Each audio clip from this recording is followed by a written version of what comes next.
The CBS Radio Mystery Theater presents... Come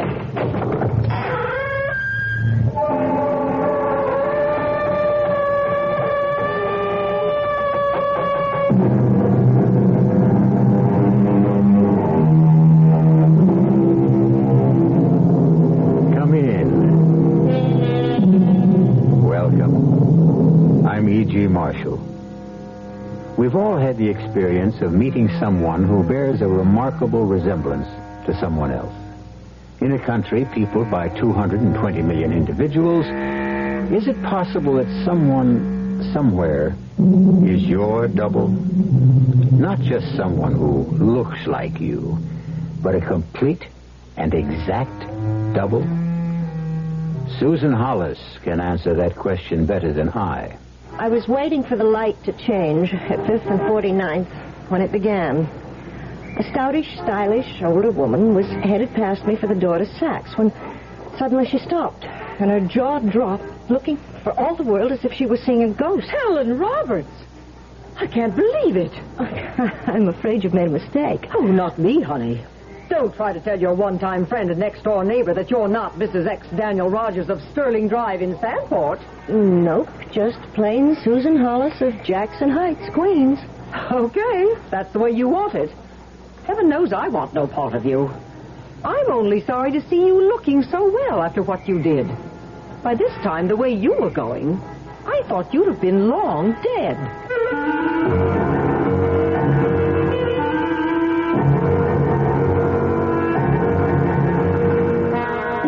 Our mystery drama, Double Exposure, was written especially for the Mystery Theater by Ian Martin and stars Kim Hunter.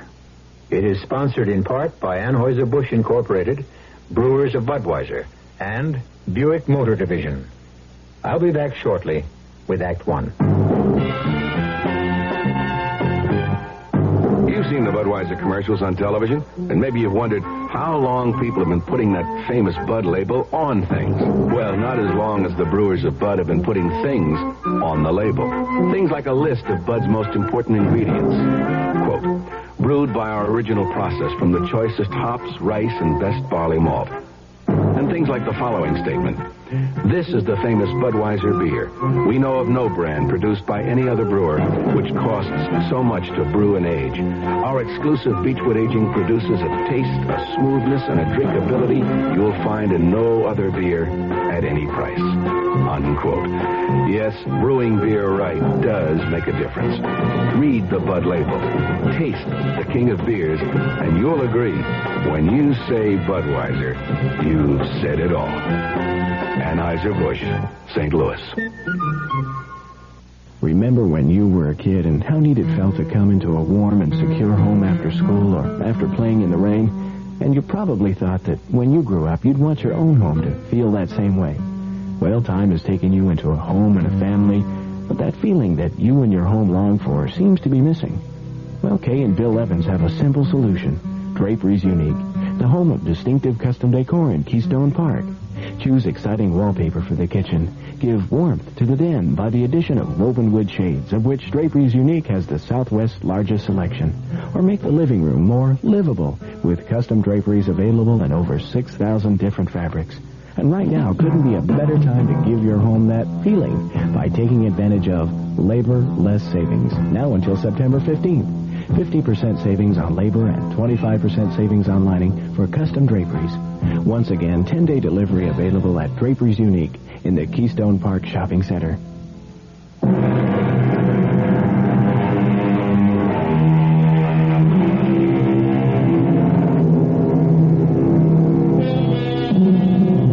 This is a tale of today, a search for a dark and clouded past. A haunting story of chance encounter, if there is such a thing. Or is everything predestined from the moment we come into the world, crying for the warmth and comfort we have left? This is a story whose present is buried in the past, to be lost and found again in the future. But it is not my story. It belongs to Susan Hollis. Well, it wasn't a very pleasant encounter, but it was just a small mistake in identity. something to be disregarded. But in the meantime, the light had changed, and I stepped off the curb. And it happened again. This time it couldn't be waved away as easily. It changed my whole life. Helen. Well, I'll be damned.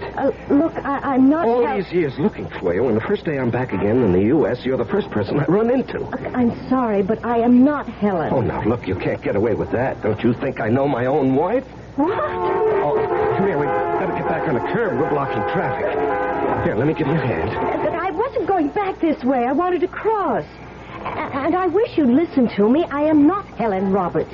And I'm certainly not your wife. Well, technically, of course, the Roberts is out. What is the name now, anyway?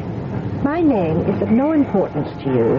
Now, if you'll be kind enough to let me go... Come on now, Helen. Give me a break, huh? Now, let's go somewhere for a drink, and I can at least tell you about the children. Or don't you even want to hear about them? Mister, will you listen to me, please? I have never been your wife. I've never seen you before in my life. But I just saw you talking to Lillian Freiberg before she went into the store. I never saw that woman in my life before either. This is getting like a nightmare. Look, I just Helen, don't Helen, want to... please, be reasonable. Now, if you don't want to talk here, give me a phone number or an address where I can reach you. Let me go. Or I warn you, I'll holler like all get out for a cop. I'm sorry. And once more, just so maybe it will sink in, I am not who you think I am. I would have laughed at the whole thing, except they both seemed so darn positive.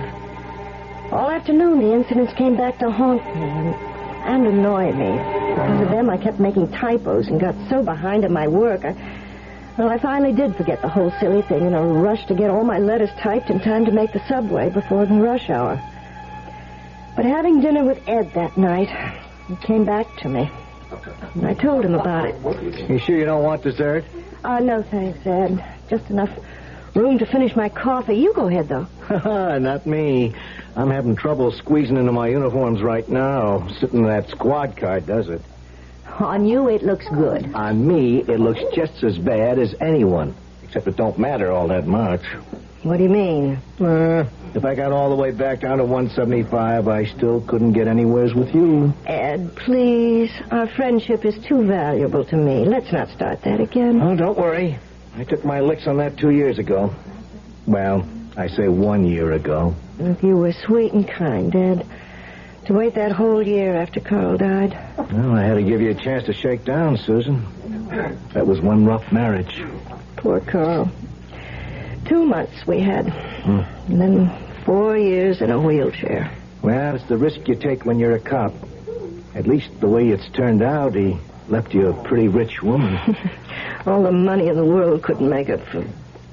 Oh, Ed, for heaven's sake, let's get off this old merry-go-round. Oh, I'm sorry, baby. Guess I started it because I keep reaching for the brass ring. So, yeah, let's change the subject.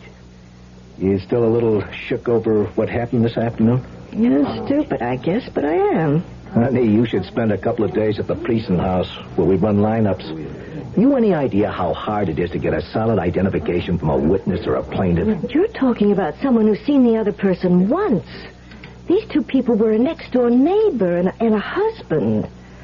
Whoever she is, boy, this woman has got to practically be my twin. It's fascinating.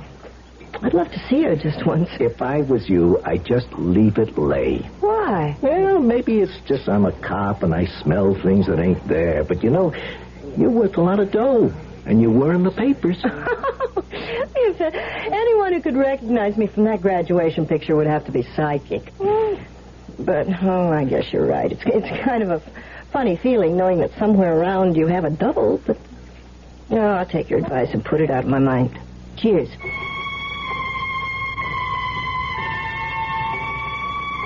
I wasn't going to be allowed to forget it. Ed drove me home to that sad, ugly bottom floor of a two-family house which had held so many years of unhappiness for me. Hello? Good evening. Is this Susan Hollis? Yes. Who's talking, please? Now, please don't be alarmed, and please don't hang up. It's Dan Roberts.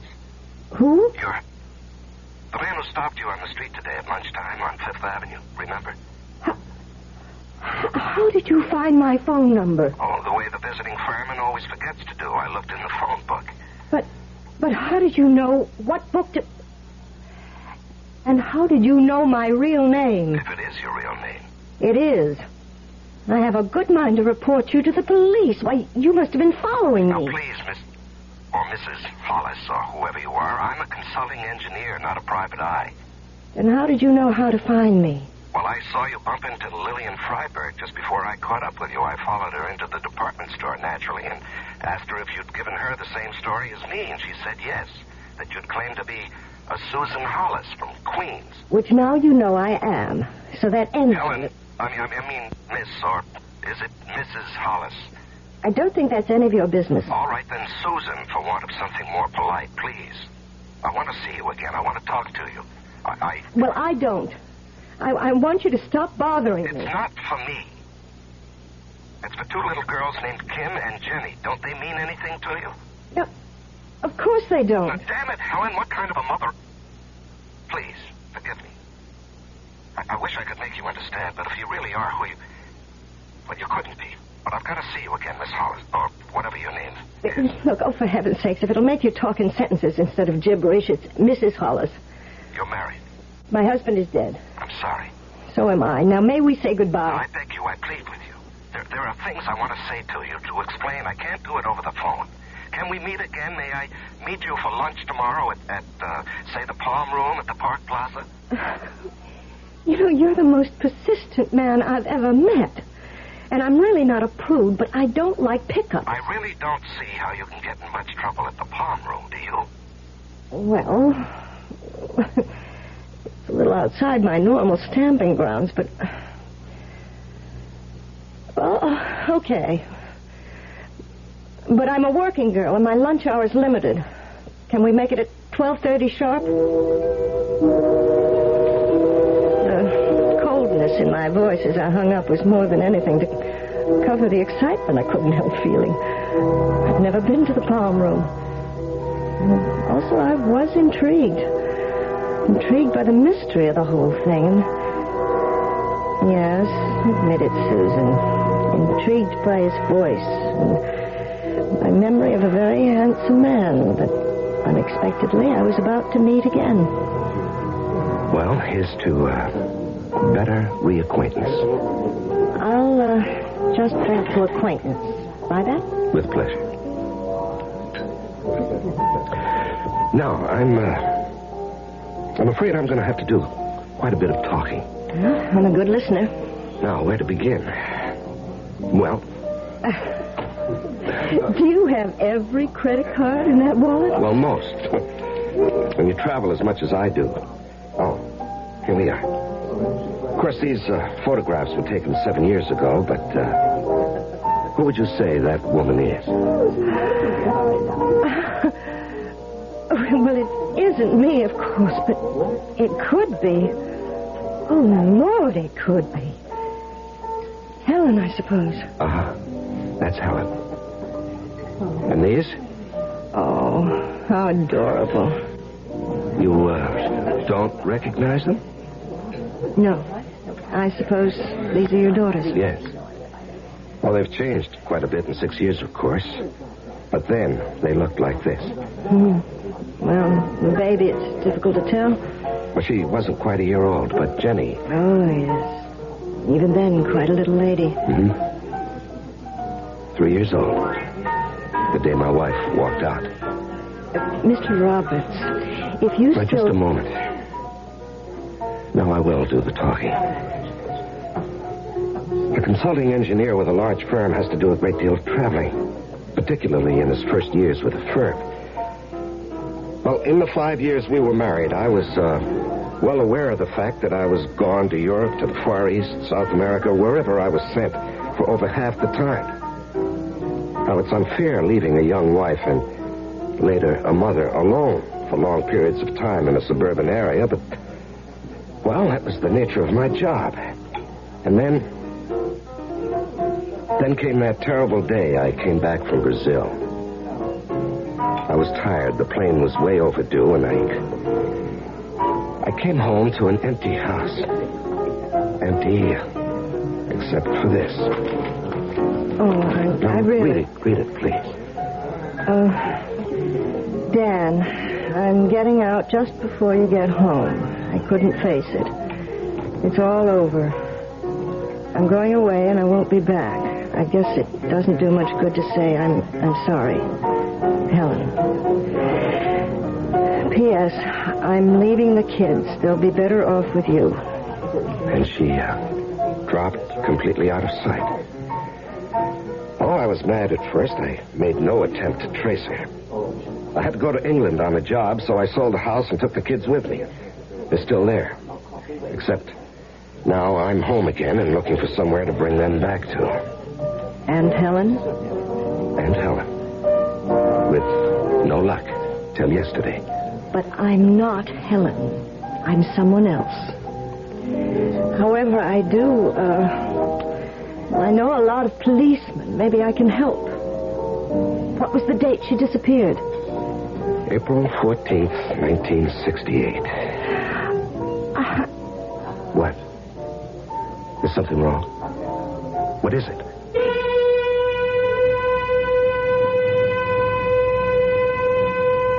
Why would Susan start so at a particular date? There's been no doubt in our minds from the very beginning that she is exactly who she says she is. Is it possible that in some way there is doubt in her? But as I said, this is Susan's story, so we'll let her tell the rest of it when I return shortly with Act 2. Excuse me, sir, but do you know what happens this time of year? Right on, pal. I happen to know that right about now a freak blizzard falls on Dumont, New Jersey, and they're snowed in for the rest of the summer. Happens every year. Nope. You see, what happens this time of year is that you can get a particularly good deal on what is perhaps the most luxurious mid-size car on the market, the mid-size Buick Century Regal. Well, what good's a car when you're hopelessly snowed in? Well, that's a point. Spruce and maple trees give us the violin.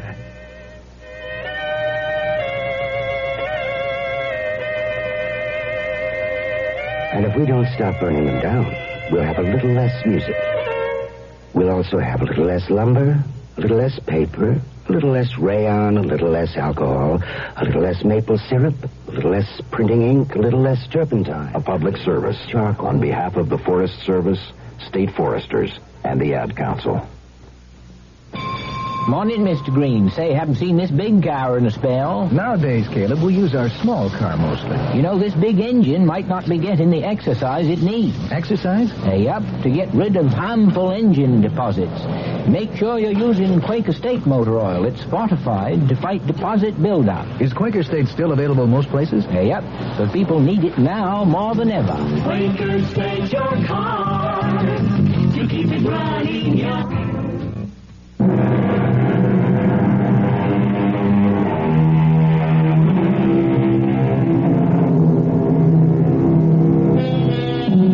In the beginning, this was a simple case of mistaken identity. The only complication possibly being that both the identifiers seemed so positive, so unconvinced by Susan Hollis' claim that she was not Helen Roberts. Then, just at the moment when the more important of the two people, Dan Roberts, appeared to indicate he had been mistaken, Susan herself, hearing the date that Helen Roberts disappeared, has a strangely guilty reaction. What is it? Something wrong? What is it? Nothing. It's just you're mentioning the 14th.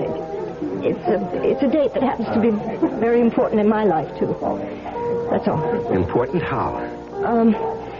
How long were you married to Helen? 4 years. And you met her in how did you meet her? That's not what you were going to say at first. You haven't answered my question. Okay. I met her in a hospital. Nothing serious. I broke my damn fool leg skiing, and they flew me down from New Hampshire to have it set. What hospital? Physicians. Why? Why all the questions, the interrogation? Look, I don't want to talk about it. As a matter of fact, I think I'll just skip lunch. No, wait a minute. I brought you here to make a truce. Well, it's having that drink in the middle of the day. I'm not used to Well, it. what you need is some food, and here it comes. I really think I should leave. Will you do me one favor? Finish lunch with me.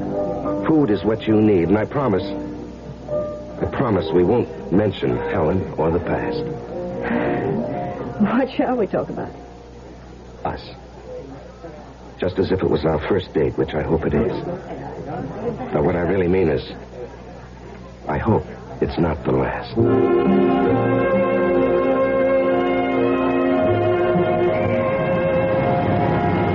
Thank you for the palm room.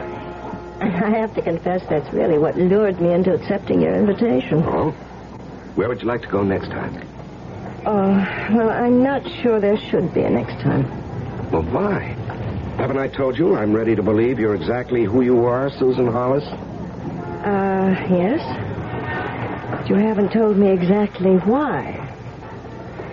Well, I'm afraid I was desperate enough to engage in some skullduggery. Like what? I stooped to snoop. You see, I went out to Jackson Heights and your neighborhood this morning, and by posing as a survey taker, I got quite a bit of information about you from the butcher, the baker, your landlord, and so on. Well, I think you had one hell of a nerve. What did you find out? Just that you are Mrs. Hollis, that your husband was a policeman, and that while going to the aid of an old lady who was being mugged, he was shot in the back, in the spine, to be exact, by the mugger's accomplice, and that he spent the rest of his life almost completely paralyzed. I'm sorry, Susan.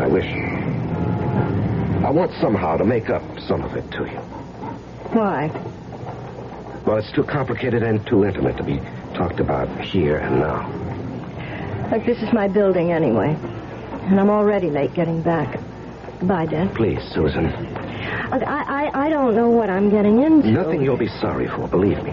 How can you convince me of that? How can I convince... All right, I'll make a bargain with you, Dan. I accept without hearing the terms. Don't call me or come to my house. I'll call you within the next 3 days, I promise. Just give me your number where I can reach you.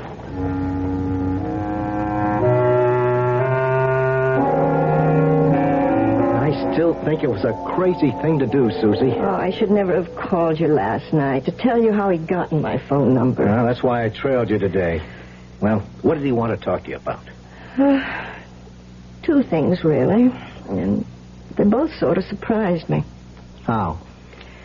Well, first off, he showed me a picture of his wife. And even given the fact that it was taken 7 years ago, the resemblance was absolutely uncanny. A picture can be touched up so you couldn't tell her from your own mother if you start from someone looks near enough alike. But why would he want to do anything like that? What would be the point? Just to meet me? Why not? Oh, Ed, you're sweet. Maybe I'm something very special to you, but I'm not nearly as attractive as You'd be surprised how attractive even the ugliest dame with 250,000 fish in the bank, to say nothing of Carl's insurance and your own savings, can look to a guy who lives off of women. Look, you can't think that about someone as sweet and as nice as Dan. Oh? Hey, we're on a first-name basis now already? Well, Oh, you don't have to tell me. I could tell by the way he was turning it on. He was getting to you. Oh, look, damn it, I don't like being spied on. Well, I'm just trying to watch out for you. Ed, I know, I'm sorry. It's just the way he talked about his wife, even after she'd walked out on him like that. Walked out on him like what?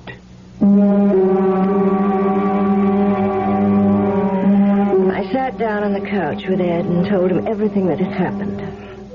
Everything except one thing, of course. He was a good listener. Finally, there wasn't any more to tell except my own side. And that I wasn't telling anyone, except Dr. Vane. Are you going to see him again? I don't know. If we do see each other, I'll be the one to decide. And if I do, I don't want to be followed. I'm going to make you mad, Susie. But till your Mr. Dan Roberts checks out A-OK with me, I'm keeping my big nose in this. Oh, Ed, you don't have to worry about me and fortune hunters. That money that Mrs. Westingate left to Carl when she died is in escrow. I'll never touch it. It was to make up for Carl being hurt and saving her from the mugging. It isn't my money. It's only being held till the lawyers and I decide on the best charity for it to go to. Your Mr. Roberts doesn't know that. So the next time I see him, if I ever do, somehow I'll try to let him know. You want to see him again, don't you, Susie? Yes? You really go for him in a big way, huh? I didn't say that. I've seen you hurt so bad once through nobody's fault. I wouldn't ever want to see you hurt again. Well, I'm sure Dan would never do anything like that. How can you be sure? Why did his wife run out on him? Where did she go? How come she dropped out of sight like a stone in a pond? Where is this Helen Roberts, if there ever really was one? There's a million questions to be asked, Susie. And what's more, answered. Look, they can all wait, Ed. There's one of my own that has to be answered first.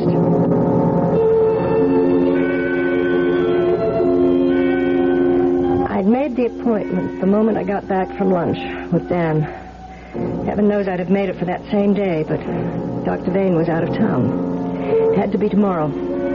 Oh, how I wished it could have been my sweet old Dr. Chandler who treated me for the accident, but that dear, good benefactor was over 9 years dead.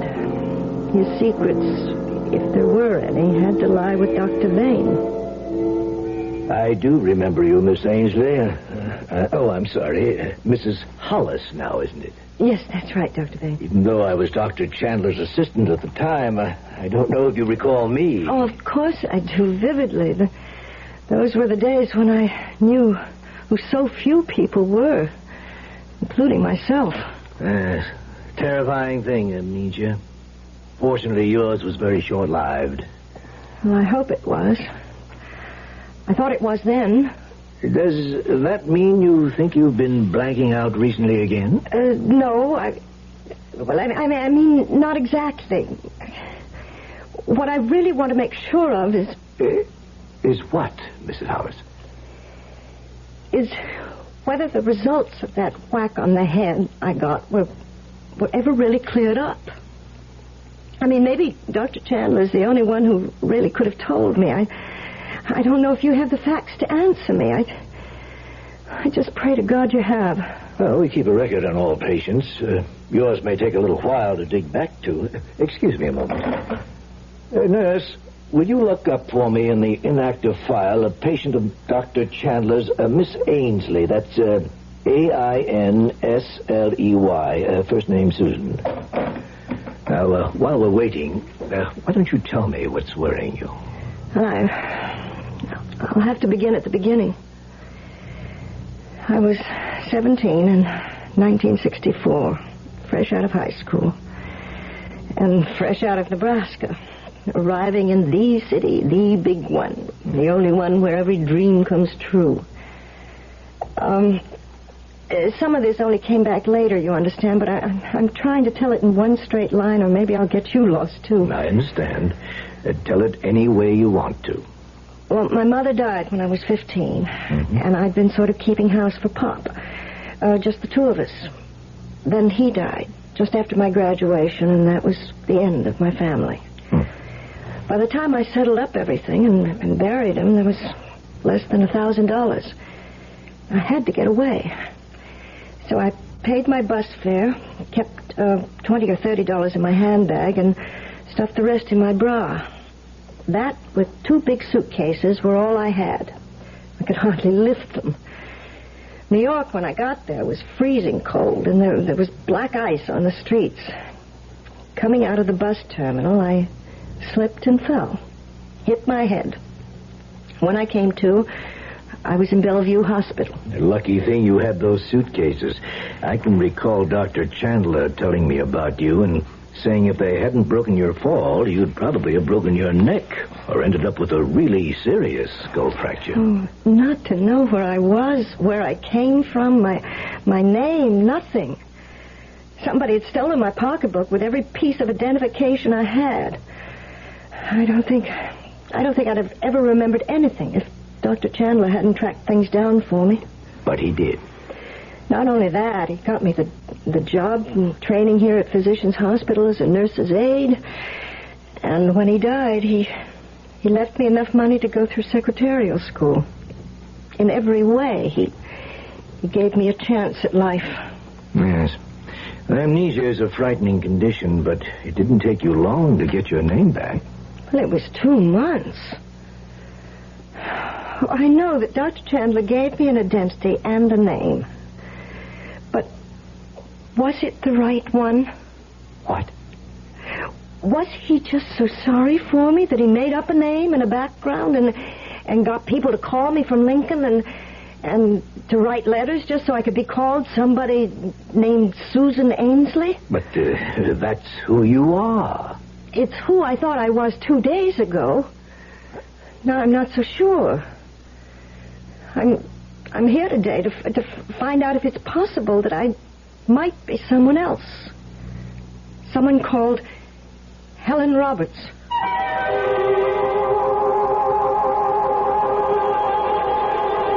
Surprised? Or as is usual with good listeners, were you already ahead in this story as it unfolds, and at least half suspected this might be the case? Well, it will be up to the lady herself to tell you that when we return shortly with Act 3. Who knows how to help you solve your shopping problems? Your Better Business Bureau knows. I saw this perfectly darling mirror in the showroom, so I bought it. But when the truck came, they delivered this thing I never saw before. Now what am I going to do? Tell you what to do, madam. But who are you? I'm the man from the Better Business Bureau. Now, the first thing to do is to call the store manager and tell him what happened. But in the future, when your merchandise is delivered, you should examine the item before the delivery truck leaves. And if it's to be delivered from a warehouse, have a clear understanding with the dealer that unless it is the same as the sample shown to you, you will not accept it or pay for it. Oh, thank you. Just part of my job, madam, to help people with their shopping problems. On the corner, Church's Kitchen's making golden fried chicken. Right before your eyes, always crisp, deep fried. The way chicken should be fried. Golden crisp flavor, fresh in every bite. Drop by Church's fried chicken kitchen. The golden taste of Church's comes ringing through.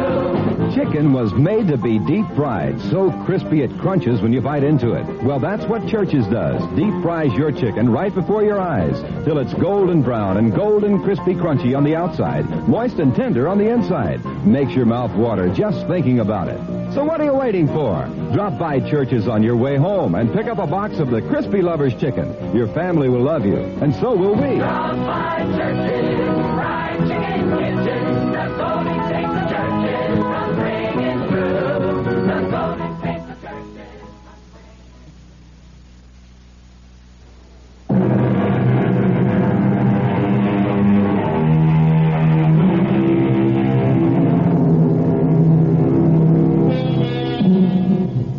Confusing story, isn't it?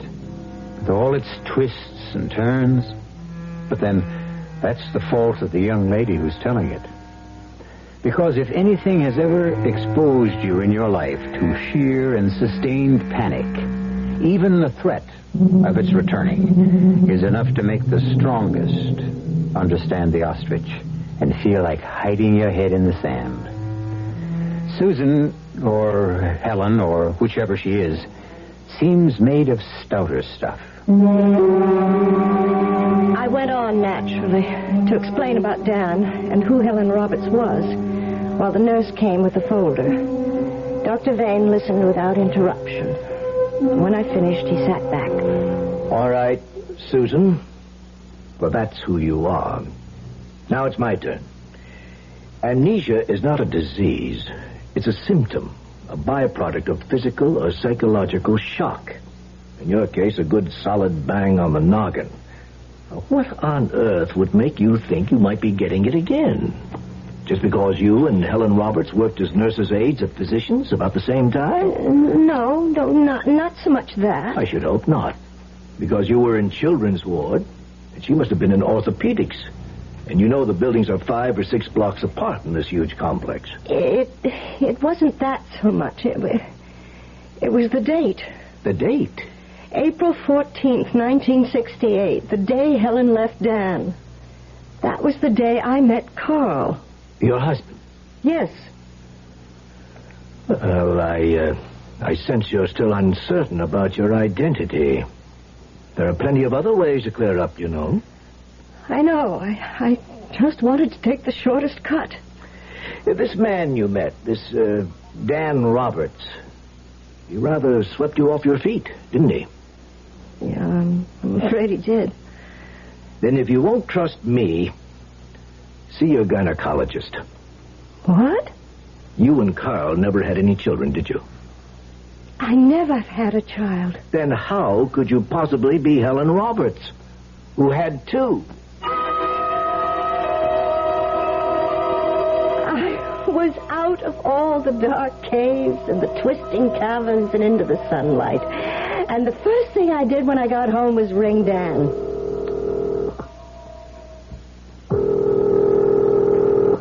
Hello? Dan? Yes, who's this? The problem lady. Susan. Is that offer of a date still open? Just name the time. All right, tomorrow. Friday night. Where do we go? I'll pick you up at your office after work, and, we'll drive up into the country and have dinner.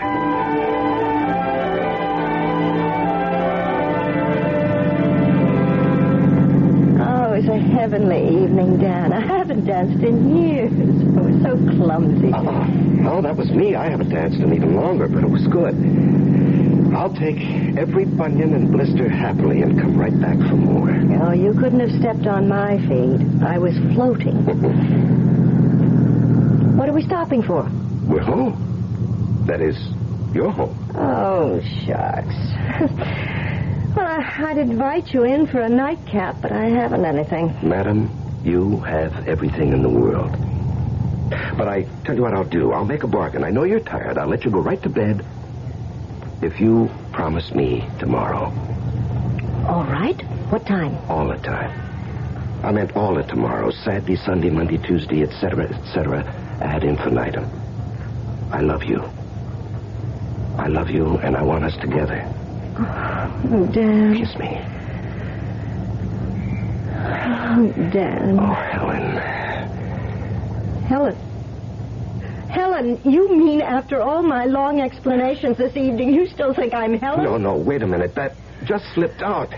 I don't know what I think. It's just that you look so like... No, Dan, no. That tears it. Don't you see it wouldn't ever work for us? No matter who you accept me as, you'd always be seeing Helen in me. And I won't. I can't be a substitute wife and lover. Goodbye. Helen, I mean, Susan, wait. Okay, buddy, just stay in the car. Now, get out of my way. Who do you think you are? There's the shield, Mr. Detective Sergeant Benton, New York Police. You heard the lady. Goodbye. Final. Now get in the car and drive.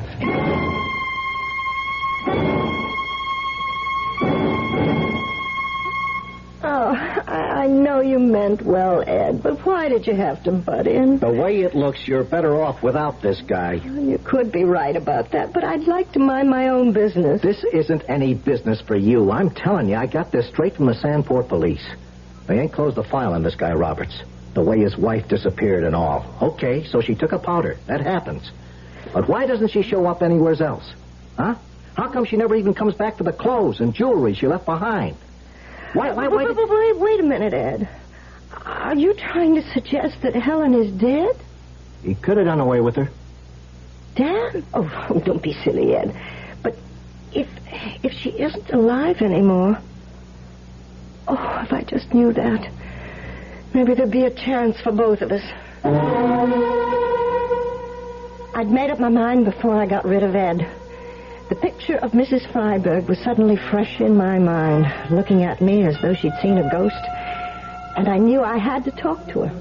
I took the 9 o'clock train to Sandport the next morning, looked her up in the book, and took a taxi to her house. It's the craziest, mixed-up thing I ever listened to. But I believe you, Susan Hollis. Well, with a birth certificate, driver's license, Social Security Oh, card... forget those, honey. They could be faked. I'll tell you why I believe you. I thought about it that day after I bumped into you this week. You couldn't have been Helen. Not in a million bunch of Sundays. Not the way you look. But I've seen a picture of her. We're practically double. You saw a picture of her the way she was before she ran out on Dan. But the way she was the last time I saw her. Nobody could come back from that to looking like you. When was the last time you saw her? Where? Oh, year and a half ago, 2 years ago. I went with some friends to an off-Broadway theater. There was a block right around the corner that's Frosty Row. You know, the men come down and pick them up by car or taxi. Helen was one of them. Oh, what a mess she was. She pretended not to know me. Said her name was Crystal White. I remember that name because it was such a stupid alias. And, oh, my dear, the way she looked. She was on drugs. I could tell. Oh, why did she run away from Dan, Mrs. Freiberg? Oh, the bored, the jaded suburban wife. Oh, this kind of routine was never for someone like Helen. You could have pushed a meat skewer through her ears and hit nothing. Nothing in her head but bells. And Dan married someone like that? I'll give Helen her due. She tried. Even the kids. But she just couldn't cut it. Dan being away so much didn't help. She started in with marijuana. I could smell it sometimes when I went over there. Then when Dan came home, I suppose she graduated to the hard stuff. Easier to cover up. Oh, and that damned Ernie. Ernie? Oh, he used to drive the delivery truck for High Hill Markets. Everybody takes from them around here. He was a pest. Tried to make all the housewives, and with that set of muscles and that wavy hair, I'll bet his score wasn't bad. I'm sure he was also peddling drugs. I know he was Helen's supply. Just as I know it was him she took off with that day. Oh, that poor, silly jerk.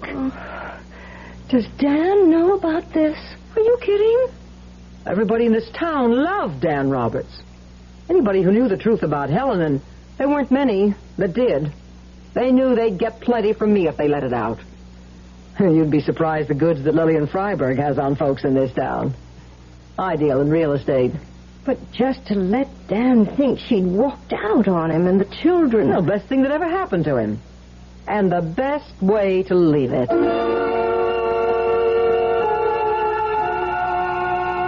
it was a sad, long ride in from Sandport.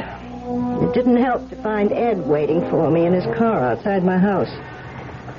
Susan, I've been waiting for you over an hour and a half. Where have you been? It doesn't matter. Ed, I don't want to see anybody. That's where you're wrong. You and me are taking a ride. Hop in. I just had one. I don't want another. You want this one. You don't know it, but it's Christmas. You listen to Santa, Ed, and I'll explain while we're on the way. Doors open.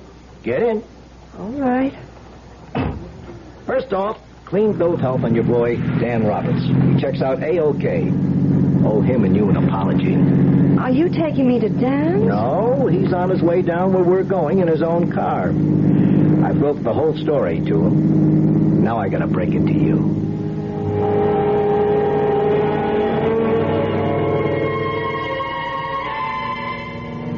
I could have saved myself the trip to Sandport. Ed and his boys, with the help of the Sandport police, had checked out that whole story.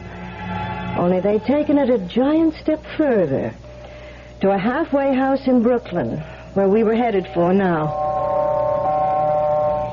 I had all her things out on the desk already, you see, for the other gentleman, her husband. Mrs. Whittle, this is the young lady I told you about. Oh, yes.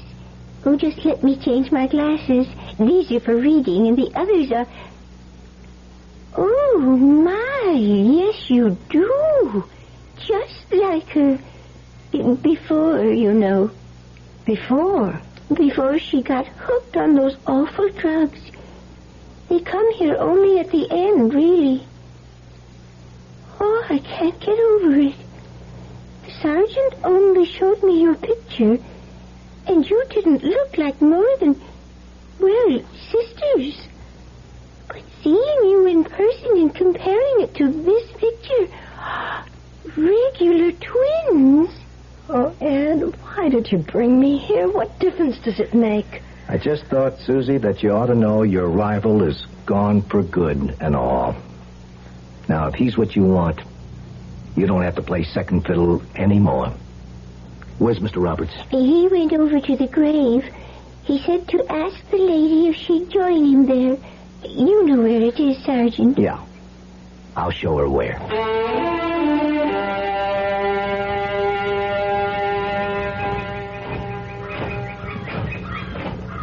I came, Dan. Mrs. Whittle said you wanted me to. I put some flowers on the grave. It looks so bare. Oh, Dan, what can I say? Thank God. What? You can say thank God for both of us. No, I'll change that. For all of us. Poor Helen. Oh, it's a terrible gift, but the best she could have given us. Oh, Susan. There's only one name now, only one woman, and she's not Helen. I can offer you total belief now. Will you accept it? Of course, Dan. And me. You will marry me, won't you? There's nothing to stand between us now. Well, there are 2 little girls in England. Who can't wait for me to give them a mommy of their own. And I can't wait to write them to tell them I found the perfect one. Because she's so like their own? No, because she's just the opposite of their own. She's her own woman, which Helen never was. I want her to be my woman. Oh, Dan. Oh, maybe we've both come home at last. To stay, Susan. To stay.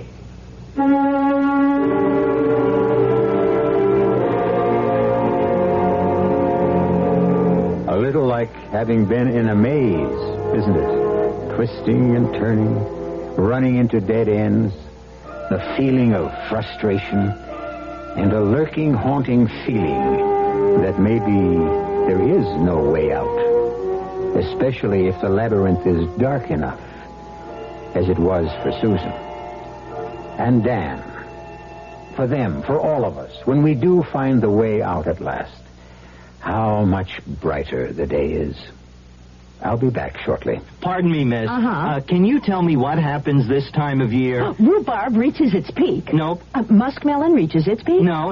Oh, does it in any way involve something reaching its peak? No, not really. Oh. What happens this time of year is that you can get a really outstanding deal on Buick's small but surprisingly elegant Apollo. And with what's happening to prices, you may never have a better chance to buy a Buick, huh? Hey, I know what happens. Yeah? The buzzards come back to Hinckley Ridge, Ohio. Oh. I hadn't thought of that. Once upon a time, there came to pass a new law, and great changes came over the people. They were happy and busied themselves at work they enjoyed. They were kind to the earth, and it gave back to them. No one had to lock doors or put fences around their land. Everyone had enough to eat. The sick and the aged were cared for. The people stood proud and tall. In the land of make-believe, there were no poor. The Campaign for Human Development is working to make the same thing happen in our real world. Campaign for Human Development, United States Catholic Conference.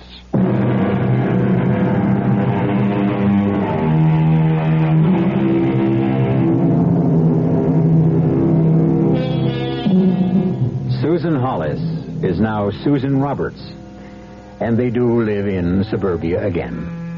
As a matter of fact, Lillian Freiberg found them the house at a steal. Living in the city would have been very expensive anyway, because there are 3 children now. Susan brought him something even more than a new marriage and a new life. A brand new son. Our cast included Kim Hunter, Larry Haynes, Joan Shea, and Sam Gray. The entire production was under the direction of Hyman Brown. Now, a preview of our next tale. Go back 21 years? Yes. I'm afraid. Afraid? Afraid to be young again? Afraid to have another chance, another lifetime? How would a thing like this work? You agree to go back for the express purpose of rectifying an unfortunate action that you committed under stress. You are given an opportunity to do it. And then, do I come back here to the present? That's difficult to say. You're going back there. Here won't happen for another 21 years. So, where here is going to be will depend on the new life you'd make for yourself. Radio Mystery Theater was sponsored in part by Buick Motor Division and Anheuser-Busch Incorporated, Brewers of Budweiser. This is E.G. Marshall inviting you to return to our Mystery Theater for another adventure in the macabre. Until next time, pleasant dreams.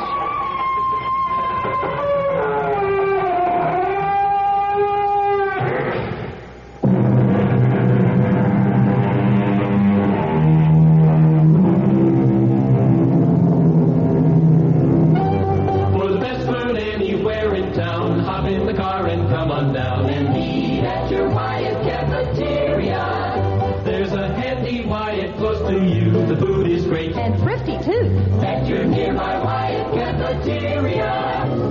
Eat out at Wyatt's Cafeterias tonight. There's one in your neighborhood. It's the goodest. It's cheaper than eating at home. Eat at your nearby Wyatt cafeteria. When we got a line of wash, we gotta do. And all the skirts and shirts are dirty through and through. That's when we're glad for Fab. Clean, so clean, lemon freshen too. Fabs are seen, a booleana do. White, so white, razzle dazzling. Bright, so bright, you're gonna wanna sing. Oh, Fab, we're glad. This lemon freshen borax in you. KRLD, Dallas. You've been listening to the OTR Gold Network. Find more classic radio at otrgold.com.